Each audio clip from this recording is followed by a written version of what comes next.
I'm Claire from Creative the Ottaway. I'm an independent demonstrator for Stampin' Up in the UK. Thank you for joining me today. I do this little craft along every week and show you something new, something simple that you can make yourself. So I really appreciate you taking the time to be with me, but boy have I got something exciting for you today, and it's not even hard, honestly. It's a little bit of simple stamping. Now, for some of us, simple stamping we just find it really hard just to put a stamp to ink and just put it on your card and that's it. We need to bling it up a bit or add some embellishments or add a couple of layers, but this card is going to make you throw all of that out of the window and just go for a bit of simple stamping. So I'm not sure whether to show you the card first and get you excited or talk to you about what I use. Shall I show you the card? Now, when I said you didn't need layers, well, you do need one layer. So let me show you. Hang on, let's put the extra ones out of the way. So what I've done, I've got loads of scraps. I'm sure you're the same. Too big to throw away, too small to use on most of my cards, but I really want to use them. So this paper is the Rain and Shine paper from Stampin' Up, and this absolutely amazing stamp set that looks so good on it is the Cottage Rose stamp. Okay, but literally all I have done is cut the paper into strips if it wasn't already, layered them together and then stamped in black ink on the top. Ta-da! And look at that. When I laid the papers down together, I was like, I'm not sure that's going to go, but actually it really does. Doing the black image simple stamping on the paper that's already patterned really lifts it. Now I'll show you some of the others as well, but I just want to point out on this one as well, I actually dropped the stamp. So I don't know if you can see, there's like little black marks, and I thought, oh, for goodness sake, I can't even do the first card right. No, it's fine. I just got my stamping marker and just flicked a bit of black all over it, and now it just blends in. So no mistakes in stamping. So there's my first one. Now that one was made with Rain and Shine paper. Look at this one. Isn't this one lovely? So this is the textured chick paper. I absolutely love it. I really like the little bit of bling that's shining through from the paper. I didn't add anything to it, just put 3 strips of paper side by side. I have to say this was the hardest one because, as you know, Stampin' Up paper is two-sided and both sides are equally as beautiful. So I kept swapping around and deciding which one, but I think this really works. I was also in two minds about this because this paper's got like shells on it. It's the background, but this one's got flowers. But actually I think it works. The only person who knows their shells really is me. And this rose just goes across all of them, and I've done it a different way around. So I really love that one. And then I remembered about the fancy floral paper, and look at this. Oh, isn't that fantastic? Honestly, the colours, they just blend together. So this looks like oil painting on the paper, but when you layer them together, look at that. I really, really love that. In fact, I think that is my favourite. Have I said that with every single one? So that again, I used Cottage Rose, just stamped on there, done my little sentiment and added nothing else. And that just looks beautiful. So then I thought, okay, the Cottage Rose looks really, really nice. Would it work with other papers? And do I need my papers to be really quite subtle, or can I do really printed papers? So this is In the Bay paper. Now, I have to admit, when I first looked at this one, I was a bit stuck. It's got really beautiful paper with different textures in. It's shiny. I don't know if the camera's picking that up. And I thought whatever I stamp on the front is just going to blend in. And obviously because it's seaside theme or beach theme, I couldn't do a rose on it. So I dug out some of my other stamp sets and I thought I need something big like a shell. So I've used that stamp, the Friends Are Like Seashells. And because the middle panel is the most subdued paper, I made sure that I stamped my sentiment on that, because I think if I'd stamped it above the fish or above the mussels, I think it would just disappeared.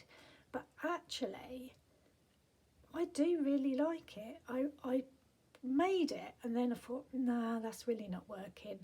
Went off, had a cup of tea, did a few things, came back and then thought, actually that's really nice. So sometimes we need to walk away because I was all ready to add some embellishments. But again, 3 pieces of paper, simple stamping, absolutely beautiful. So I will bring those back in and show you them all, and then I'll show you really quickly, super quickly, how to make your own. So look at that.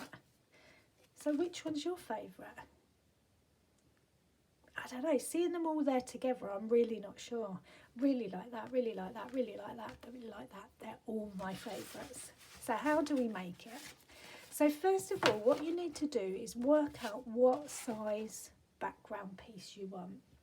So I've got just a normal card blank here in the UK. I know that the front is 4 1/8 by 5 7/8. So then I work out what size paper I want. So I want enough of a white border all the way round, and the paper to look even. So I've got my paper and I decided that, just using scrap paper, not my good paper, that I needed pieces that were 1 1/4. So sort of this size, 3 across and then by 5 1/2. So the overall background piece is 3 3/4 by 5 1/2. Now you could do this 2 ways. You could cut a piece of card that's 3 3/4 by 5 1/2 and then glue these onto it and then layer that on. That could mean that you put some dimensionals behind it and that would higher it up, but I like it being straight on the card. So I'm just going to cut my strips and I'm going to put them straight onto my card. Now, the most difficult piece about this card is choosing your paper. So what paper am I going to use? I've brought some more of the fancy flora through, just because when you first look at it you think there's no way that paper is going to end up looking as beautiful as that, but it will. Remember, it's 2 sides. One is slightly, well, on that one it's not, is it? Look, it's heavily patterned both sides. But on this one, for instance, it's really mad crazy that side and it's subtle that side. So you can sort of mix and match. Now, all the colours really do go together. I'm really quite partial to this one because it's got a little bit of the green on it. Although, actually, I really like that. Oh, so I think I'm definitely going to have that in it.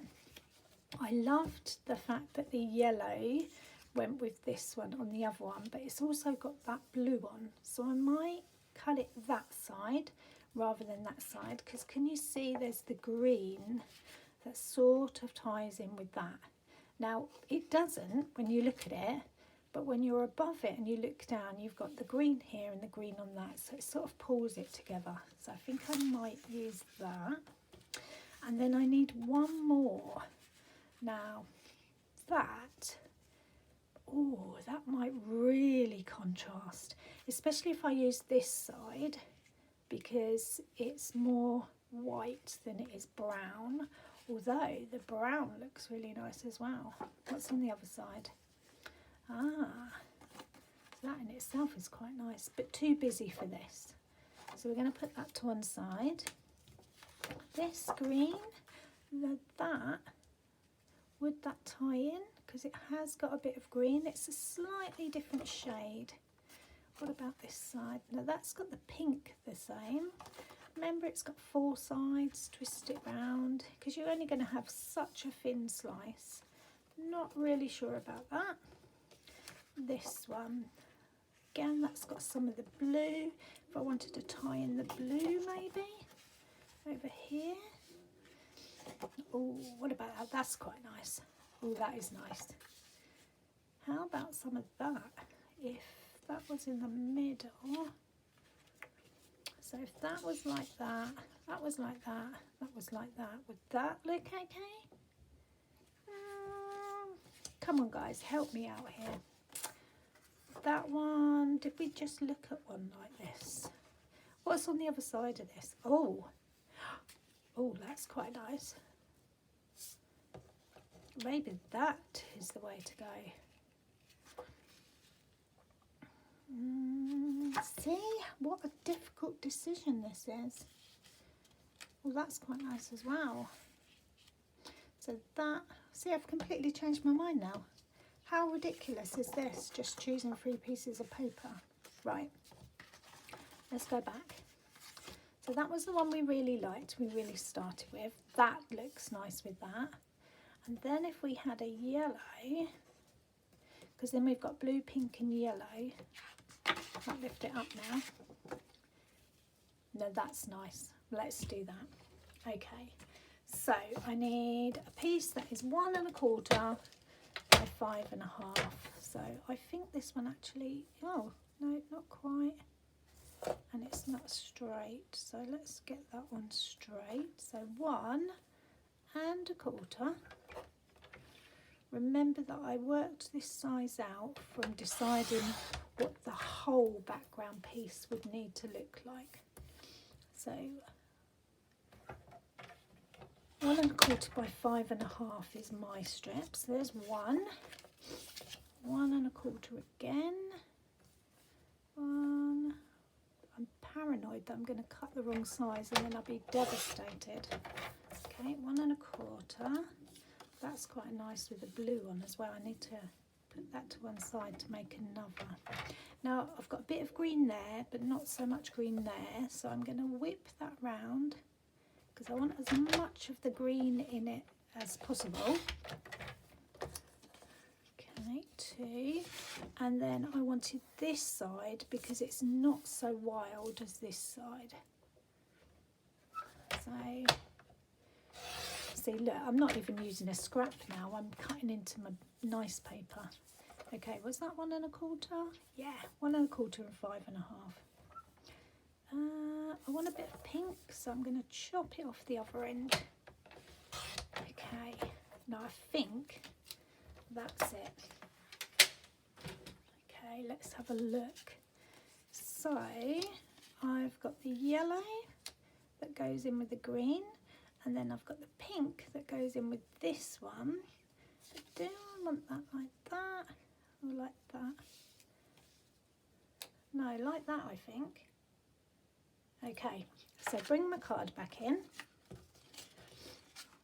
Now again, remember you can do this a few different ways. You can put glue directly on these and place them on.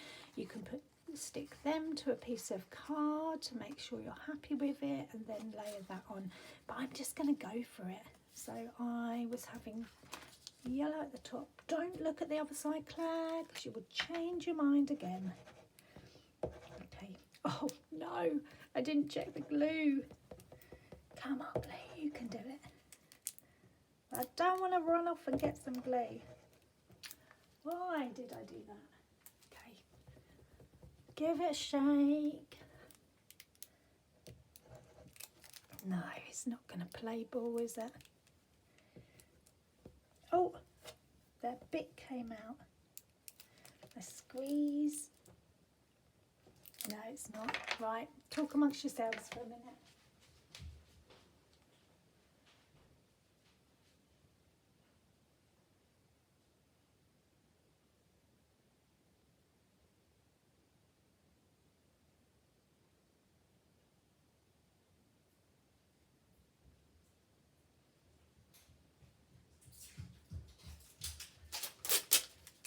Back. Did you miss me?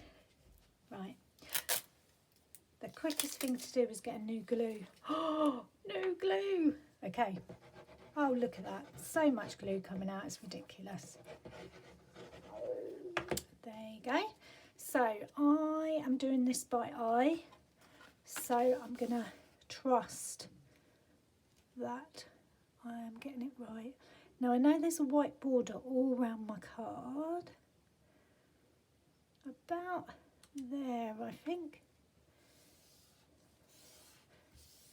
Because actually the focus is not on the paper, it's on the stamp anyway.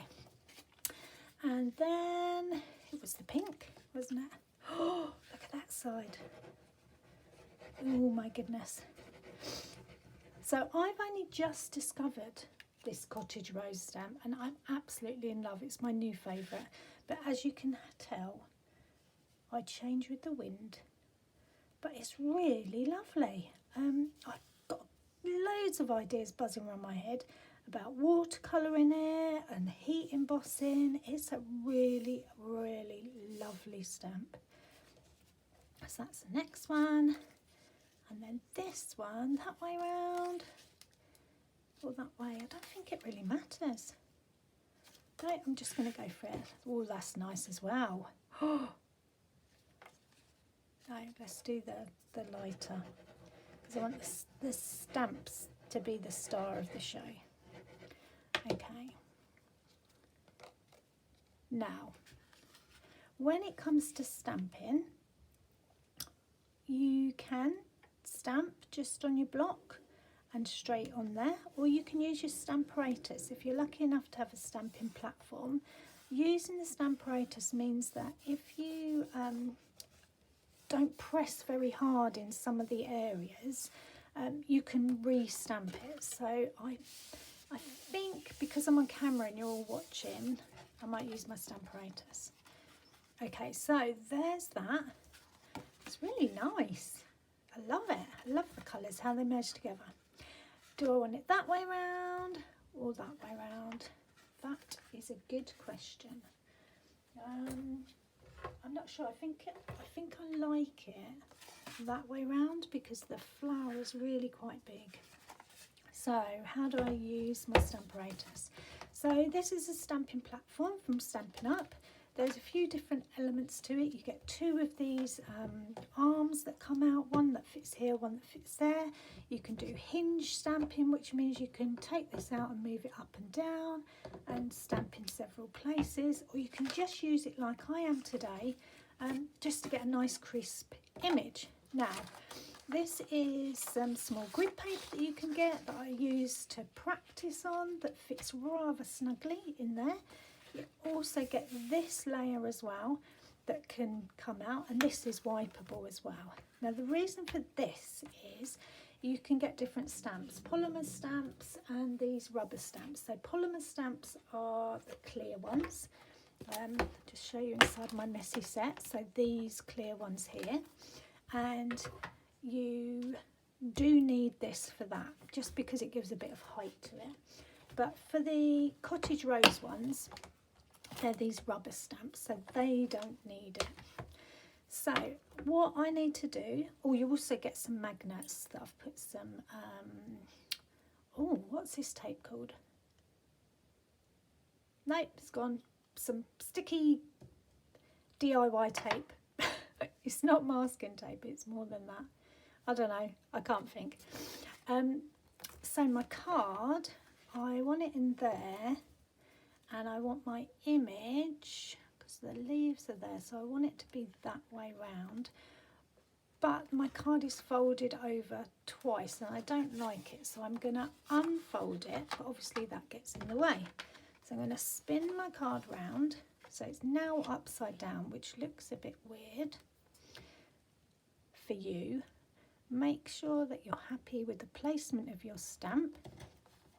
Put this on here.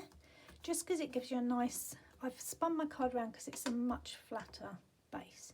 Okay, I've just moved that about, but I think I'm okay with that. Use your magnet to hold it in place, press down on that, and it picks your stamp up. Okay, can you see that? It's there. Ta-da! Now what I tend to use my case under there, just so it gives me somewhere to put my ink. And I am going to be using some Memento ink because it gives a nice black outline. Okay, so I'm just inking that all over. And the lovely thing about the Stampin' is, even if you've got ink around the edge, it won't go on your card, it will just be the image. So just press it a few places and then have a look. Are you ready? Oh, oh, oh, oh. Oh, look at that. Oh, I'm so happy about that. That looks amazing. Look at that. How lovely is that? Right, let's move this out of the way. You can do the same thing with your sentiment as well, but I'm not going to do the same thing with sentiment because I want to have a look at where I want it. Now I am making this card for somebody who is very special, so I am going to use the "You are positively the greatest." Okay, now when I'm stamping, I always put them at an angle. If I put them like that, what happens is my eye follows the edge of the block rather than the edge of the stamp. And I want to make sure that my stamp is in a good place. So I'm just going to ink that up with some more of that Memento. And then I actually want it to be in the yellow bit. Oh, I didn't check it was the right way round. Oh, please let it be the right way round. Oh, thank goodness for that. And there you have it. Another simply stamped card. But not just simple stamping, it's a bit of a wow card. So, oh, love that paper. So the fancy floral paper, I think, is my favourite until I get the other ones back. And then I look at them and go, no, you're my favourite. So I hope you've enjoyed that. Simple stamping. Give it a go. It doesn't have to be boring. You don't have to add loads of layers. And you can end up with some of these absolutely gorgeous cards. Thanks for watching. If you've liked my video and you'd like to see some more, just subscribe and hit the notification bell. If you're in the UK and you want some of these lovely Stampin' Up supplies for yourself, just shop with me online at creativethetottoway.co.uk. See you all soon. Bye.